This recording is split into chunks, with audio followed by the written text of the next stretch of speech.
दोस्तों, आज हम एक ऐसे इंश्योरेंस के बारे में बात करेंगे जो लगभग सबके पास किसी ना किसी रूप में कहीं ना कहीं से मिला होता है, लेकिन हम में से ज़्यादातर लोगों को ना तो उसके बारे में पता होता है और ना ही उसके फीचर्स क्या हैं इसके बारे में हम कभी जानने की कोशिश करते हैं। ना ही ये कोशिश करते हैं कि शायद हम कुछ ज़्यादा पैसे देकर बहुत अच्छा ये इंश्योरेंस ले सकते हैं। हम आज बात करेंगे इंडिविजुअल पर्सनल एक्सीडेंट इंश्योरेंस की। इंडिविजुअल पर्सनल एक्सीडेंट इंश्योरेंस नाम से ही पता लग रहा है कि एक्सीडेंट के लिए होता है, लेकिन इसमें क्या क्या फ़ीचर हो सकते हैं। सबसे पहले तो हमें एक्सीडेंट की डेफिनेशन के बारे में ही क्लैरिटी होनी चाहिए। हमारे माइंड में ये एक बात सेट है कि जो एक्सीडेंट रोड पर होगा वही एक्सीडेंट है, लेकिन नहीं, एक्सीडेंट उसको बोलते हैं जिसके लिए हमने प्लान ना किया हो। बाथरूम में स्लिप होना भी एक एक्सीडेंट है। आपका कहीं पर गिर जाना एक एक्सीडेंट है। उसमें लगी चोट भी पर्सनल एक्सीडेंट इंश्योरेंस में कवर होती है। हम ज़्यादातर यही सोचते हैं कि एक्सीडेंटल इंश्योरेंस का मतलब है कि जब हम किसी दुर्घटना में मर जाएंगे तो हमारी फैमिली को इतने पैसे मिल जाएंगे, लेकिन ऐसा नहीं है।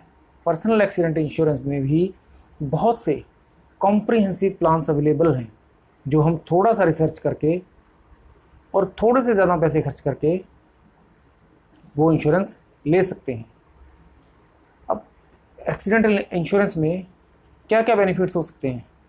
इसमें हमारा हाथ कटने का, उंगली कटने का, बाजू कटने का, टांग कटने का, सबका अलग अलग कवरेज रहता है।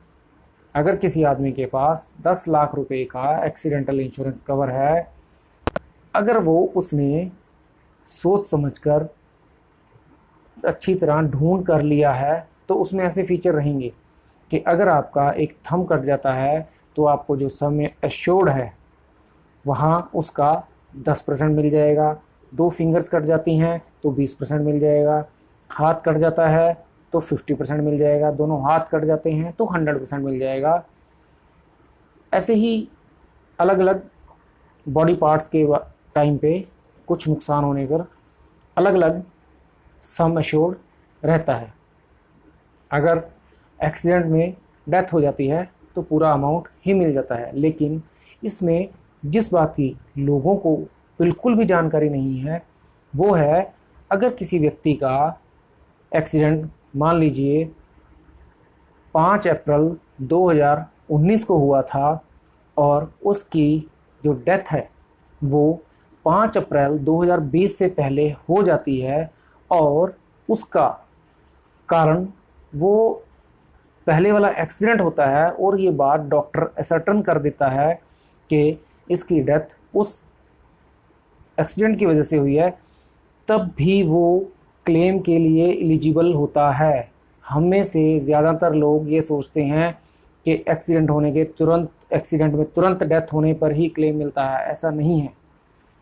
हम अगर किसी की डेथ एक्सीडेंट होने के 1 साल के अंदर अंदर भी होती है और डॉक्टर ये लिख देता है कि जो डेथ का रीज़न है वो एक्सीडेंट है, तो भी हम उस क्लेम के लिए एलिजिबल होते हैं। इसमें और क्या फ़ीचर हो सकते हैं।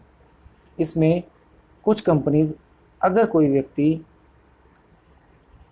एक्सीडेंट में अपाहिज हो जाता है, मतलब उसमें हो जाता है और वो चल नहीं पाता, तो उसकी रेजिडेंस की मॉडिफिकेशन के लिए, रैंप के लिए, स्टेयर्स के लिए, रैंप बनवाने के लिए अलग से कवरेज रहता है। कुछ कंपनीज़ ऐसे प्लान करती हैं कि इवन आपको कुछ अमाउंट का हॉस्पिटलाइजेशन भी कवर रहता है। जैसे 10 लाख के इंश्योरेंस, एक्सीडेंटल इंश्योरेंस में 1 लाख रुपए का आपको हॉस्पिटलाइजेशन भी कवर रहेगा। कुछ जो अगर किसी व्यक्ति की अपने घर से दूर एक्सीडेंट में डेथ हो जाती है तो उसके बॉडी को लाने के लिए भी अलग से हमें क्लेम मिलता है। कुछ कंपनीज़ तो 2 फैमिली मेम्बर्स को वहाँ पर जाने का भी क्लेम देती हैं, और कुछ इवन के अगर किसी मेडिसिन की ज़रूरत फ़ौरन से भी पड़ती है वो कवरेज भी मिलता है। इस इंश्योरेंस को हमें एक बार सर्च करके अच्छा इंश्योरेंस लेना चाहिए ताकि हम थोड़े से ज़्यादा पैसे खर्च करके, ये ऑलरेडी बहुत सब मार्केट में सबसे सस्ता इंश्योरेंस है। अगर हम इसके थोड़े से पैसे ज़्यादा खर्च करके इसको बहुत अच्छा इंश्योरेंस बना सकते हैं। और ये एक ऐसा इंश्योरेंस है जो हर एक व्यक्ति के पास होना ही चाहिए। 3 तरह के इंश्योरेंस हम इंसिस्ट करते हैं: individual personal accident insurance, health insurance. इन 2 के बारे में हम बात कर चुके हैं। अगले वीडियो में हम बात करेंगे टर्म प्लान के बारे में। टर्म प्लान में भी हम बहुत कुछ डिस्कस करेंगे, तो आप देखते रहिए। मेरे इस वीडियो को लाइक और शेयर ज़रूर करें और मेरे चैनल को सब्सक्राइब करना मत भूलें।